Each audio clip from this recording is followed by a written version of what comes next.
हमारे जन्म के मूल कारण चंद्रमा के चक्र से जुड़े हैं। अगर ये मानव ऊर्जा प्रणाली 1008 पूर्ण चंद्रमाओं को देखती है, जिसमें लगभग 84 साल लगते हैं,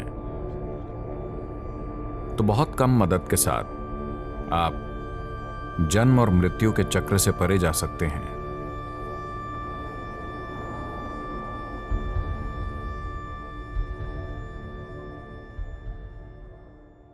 The main source of energy for this planet is the sun. इस पृथ्वी के लिए ऊर्जा का मुख्य स्रोत सूर्य है और आपका शरीर धरती का बस एक टुकड़ा है। तो दुनिया में जो कुछ भी है उस पर सूर्य का असर बहुत ज्यादा और बड़ा है, लेकिन हमारे सिस्टम पर चंद्रमा का असर भी जबरदस्त है। हालांकि इसके पास सूर्य की तरह ऊर्जा उत्सर्जित करने का कोई तरीका नहीं है, लेकिन पृथ्वी से इसकी नजदीकी के कारण ऐसा है। तो जब हम जीवन के तरीकों को समझना चाहते हैं, जिस तरह यह बाहर से हमारे साथ घटित हो रहा है, तो हम सूरज की ओर देखते हैं।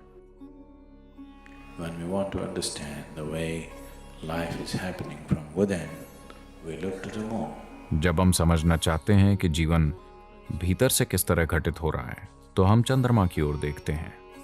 तो हमारे सिस्टम पर चंद्रमा के असर को नकारा नहीं जा सकता। हमारे जन्म के बुनियादी कारण चंद्रमा के चक्र से जुड़े हैं। चंद्रमा के चक्र और स्त्री शरीर के स्वाभाविक जैविक चक्र 100% जुड़े हुए हैं, इसमें कोई संदेह नहीं है। तो हमारे जन्म का मूल स्रोत चंद्रमा के घूमने से जुड़ा है,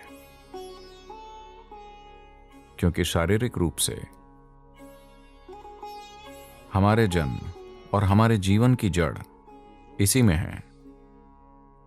कई मायनों में मैं तो कहूंगा आमतौर पर, हमेशा नहीं, आमतौर पर महिलाएं कहीं अधिक अस्तित्वगत होती हैं, क्योंकि उनका शरीर चंद्रमा की भाषा बोलता है। समय की जानकारी रखने को हमें गलत नहीं समझना चाहिए। घड़ियों द्वारा समय की जानकारी रखना, वो कुछ नहीं जानती, वो बस यंत्रवत चलती रहती हैं। लेकिन मानव शरीर एक अलग तरीके से समय को जानता है, जो यांत्रिक प्रक्रिया नहीं है। वैसे पृथ्वी और चंद्रमा का कक्षाओं में घूमना भी एक तरह से एक यांत्रिक प्रक्रिया है, लेकिन हमारे जीवन पर इसका जो परिणाम या असर होता है वो यांत्रिक नहीं है। ये बहुत जीवंत है। अनुभव के स्तर पर इसका असर बहुत शक्तिशाली है। मानव ऊर्जा के विकास में, इंसान की ऊर्जा प्रणाली के विकास में, अगर ये ऊर्जा प्रणाली 1008 पूर्ण चंद्रमाओं को देख लेती है, जिसमें लगभग 84 साल लगते हैं, तो आपने 7 सौर चक्रों को और 1008 चंद्र चक्रों को पूरा कर लिया होता है। तो इसका मतलब है कि आपकी ऊर्जा प्रणाली एक ऐसे स्तर तक परिपक्व हो जाती है जहां आप अगर किसी आध्यात्मिक प्रक्रिया को नहीं भी जानते, लेकिन ये उस स्तर तक परिपक्व हो जाती है जहां पर यह आसानी से खिल सकती है। मृत्यु के बाद ऐसा बहुत आसानी से हो सकता है। अगर आपके दादाजी की मृत्यु 84 की उम्र के बाद हुई है, तो आपको यह पक्का यकीन हो सकता है कि वो वापस नहीं आ रहे। हो सकता है कि उनको मुक्ति प्राप्त ना हो, लेकिन वो वापस नहीं आ रहे। वो विभिन्न चरणों में हैं। अगर उन्होंने साधना की थी, अगर उनमें कुछ जागरूकता, अगर उन्होंने अपनी देह कुछ जागरूकता के साथ छोड़ी थी, थोड़ी सी भी जागरूकता के साथ, तो निश्चित रूप से वो वापस नहीं आने वाले हैं। अगर आप अपना जीवन बस 7 सौर चक्र और 1008 चंद्र चक्रों को पूरा करने के लिए जी पाते हैं, तब आप धरती के साथ एक खास बंधन को तोड़ सकते हैं। पृथ्वी के साथ आपका बंधन टूट गया है। व्यापक रूप से और बहुत आसानी से, बहुत कम मदद से, भले ही आपको किसी भी चीज के बारे में कुछ पता ना हो, बहुत थोड़ी मदद से आप जन्म और मृत्यु के चक्र से परे जा सकते हैं। क्योंकि पृथ्वी और उसके पदार्थ के साथ आपका बंधन, जिसकी यादाश्त को आप अपने भीतर ढोते हैं और आपकी यादाश्त को जो पदार्थ में भी रहती है, उस बंधन को आप तोड़ देंगे।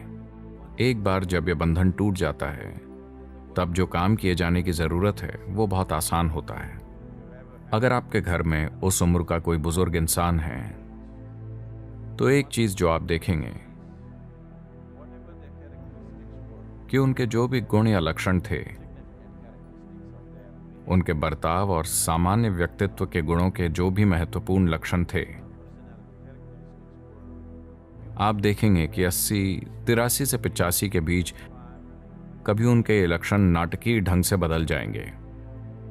मान लीजिए कोई इंसान बहुत चिड़चिड़ा था, आप देखेंगे कि 84-85 साल की उम्र के बाद अचानक वो बहुत खुश मिजाज और अच्छा इंसान बन जाता है। उसके चरित्र में कुछ बदलाव, कुछ महत्वपूर्ण परिवर्तन होंगे। Because the karmic bondage that is holding the person to a certain pattern of behavior will loosen up. क्योंकि कर्म बंधन जो उस इंसान को बर्ताव के एक खास पैटर्न में जकड़े हुए है, ढीला हो जाएगा। यही कारण है कि हम कहते हैं कि कोई इंसान अगर 84 साल की उम्र के बाद मरता है, हो सकता है कि उस मूर्ख ने कभी पूर्णिमा के चांद को देखने का आनंद नहीं लिया हो, लेकिन उसके शरीर ने इसे देखा है।